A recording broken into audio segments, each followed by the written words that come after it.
Hi, I'm Courtney Hayes. I'm an environmental scientist with the Office of Kentucky Nature Preserves, and we are here live at Carter Cave State Park to talk to you about our work with endangered bats and other cave animals. This is my coworker Shelby Fulton.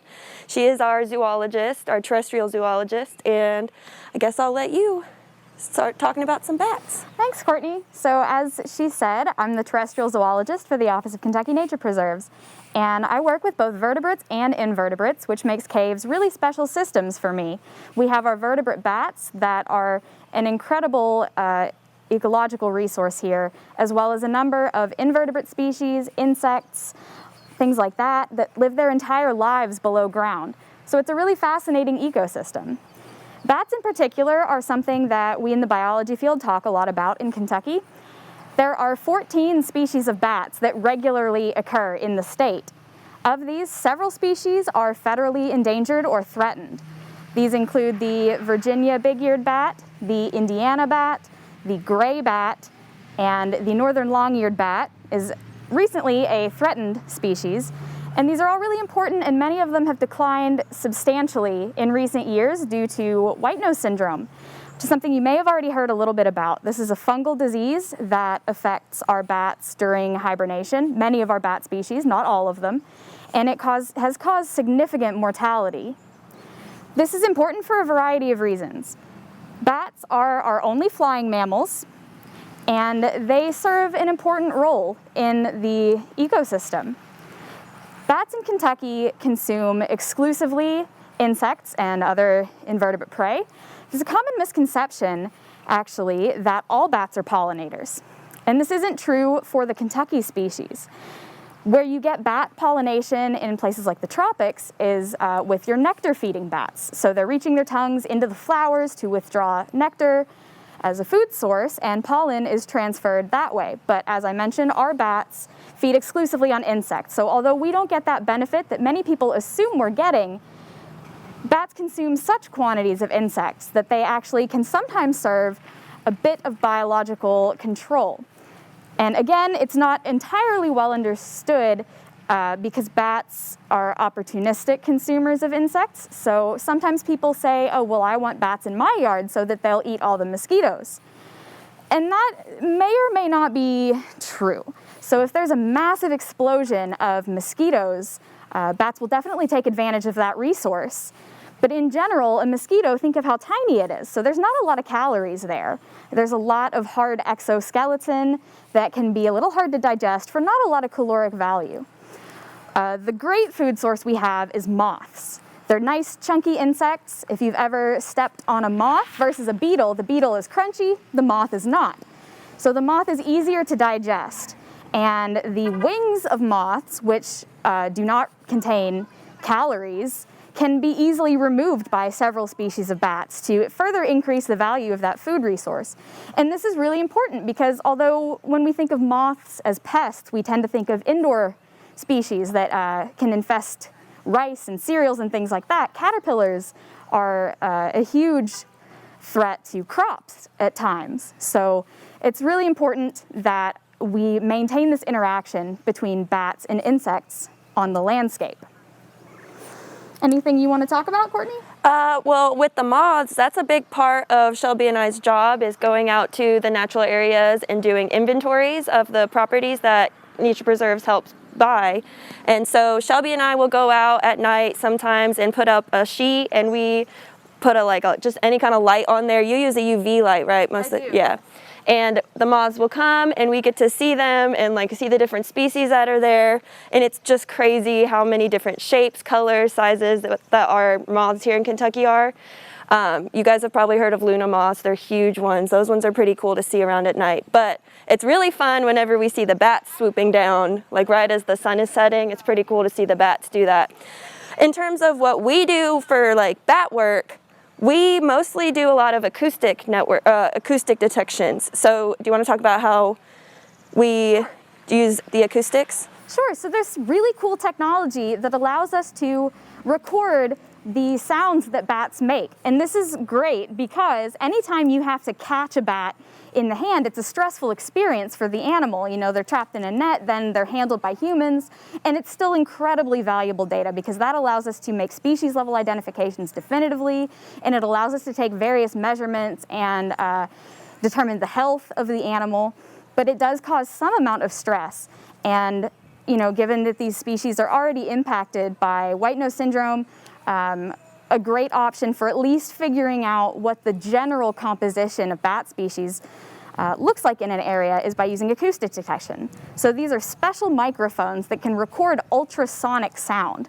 So most of the time to the naked ear, when a bat is calling, we may hear next to nothing or a slight chirping sound, but these recorders can pick up the full spectrum of the bat call. And there are special software programs that can actually look at the structure of those calls and do their best to determine which species made it. And you know, there are limitations, certainly. One of the biggest is that you can never use that data to say how many bats were in an area, because when you think about it, it's technically possible that if you have 100 calls, it was one bat going back and forth and making all 100 of those calls. But that's a known limitation, and it's something that we're able to account for when we talk about the data. And that is one thing that we have done, and that the entire field of bat biology has done and continues to do, to collect meaningful data without posing undue risks to bats. Another thing that you'll commonly see is bat-friendly gates. So we're standing here out front of Saltpeter Cave, which is a hibernaculum for several species of bats. And these gates obviously serve the main purpose of keeping people out, because bats are very, very vulnerable to disturbance, particularly when they're hibernating.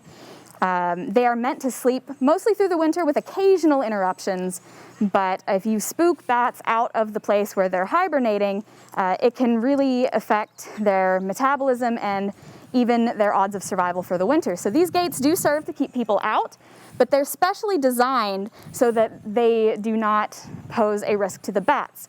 There have been studies done to determine the optimal way to set up gates like this, and so the bats are able to fly in and out without colliding with the gates. And these gates are also designed to minimize the way that the airflow from the cave entrance is affected. You can also maybe see through the gate in the background here. There's a black mat in a wooden frame. That's another protection measure that has been put in place at most caves that see tourist use since the arrival of white nose syndrome.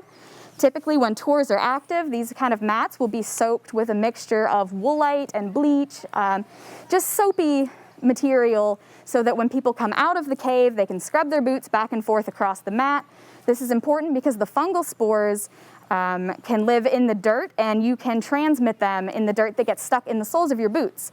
So it's important that if you have been in a cave, your best bet is to just try to clean out your boots as best as possible to minimize the risk of spreading white nose syndrome to other caves. This is particularly important if you're traveling outside the state of Kentucky, particularly to the West Coast, where white nose syndrome has unfortunately been introduced in recent years, but not to the extent that it is currently present here in the eastern part of the country.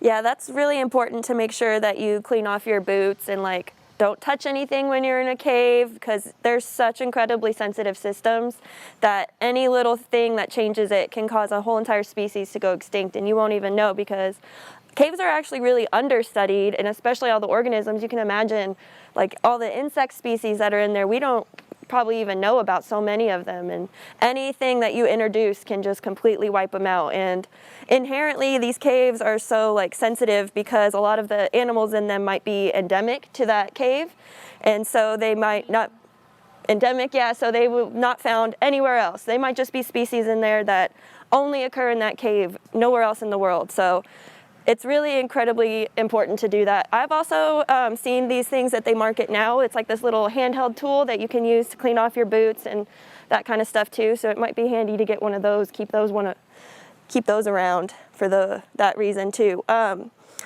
What I was also going to say is about the airflow that you were talking about. So even right now, while I'm sitting here, every now and then I can feel the cool air coming out of the caves. So these caves are really cool because they have multiple entrances. And is it this cave, I believe, it can change from sucking to blowing? Yeah, most caves, well, I shouldn't say most. I don't actually know the breakdown of how many are like this, but it's common for caves with multiple entrances to have a chimney effect. So during the warmer parts of the year, they blow cool air from inside the cave, and in the colder part of the year, they will suck in air from outside. In Kentucky, caves have very stable temperatures. For the most part, they're around 55 degrees Fahrenheit year-round. And so these are incredibly stable systems, and the main thing that changes naturally inside a cave is nutrient inputs. And this is another way that bats tie into these special ecosystems. So as you can imagine, because the interior of caves tends to be very isolated from the outside world, at least once you get past the twilight zone, nutrients have to be brought in by some other means. And so bats commonly do this in their guano, bat poop. They bring these nutrients in from outside the cave, they deposit the bat guano on the cave floor, and then there are a number of organisms in the cave that never go outside, and so they rely on this bat guano to provide nutrients for their life cycle. Cave crickets serve a similar function.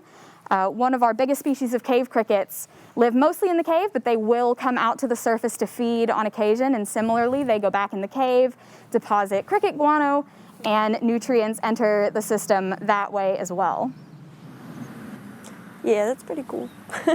Those cave crickets, I don't know if you guys have all seen them. They're huge, and their antennae are so long, and they look like legs. It's kind of crazy. They're really fascinating creatures, and there are more than one species, and some of them are rarer than others. Some of them are exclusively found in the farther east part of the state, the Pine Mountain area. It's really cool, and as Courtney mentioned with this airflow, this is actually another way that you can sometimes even detect that you're near a cave.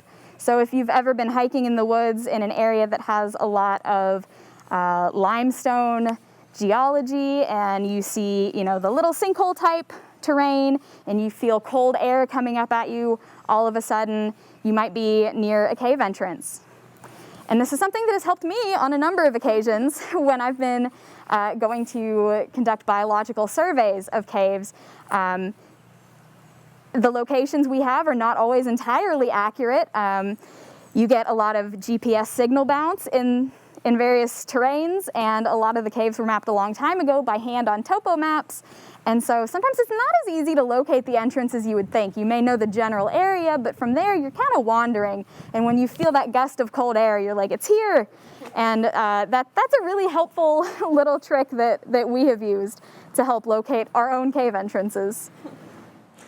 I guess the number one thing I want everybody to know about this is you don't need to be scared of bats. I know there's a lot of talk about them with rabies, but the instances of bats with rabies is so incredibly small. Less than 0.5% of bats have rabies. So it's really, I feel like there's even more like skunks or anything like that have rabies more than bats. But you don't need to be scared of them. They're more scared of you, of course. The wise old saying is they're way more scared of you. They're super important though, so we need to keep them around and protect them. And standard disclaimer, although as Courtney said, the risk of rabies in bats is extremely low. If you are bit by a bat, you need to seek medical attention, because even though rabies is incredibly rare in bats, it is fatal if untreated. And so if you are bit by a bat or suspect you've been bit by a bat, seek medical attention if at all possible.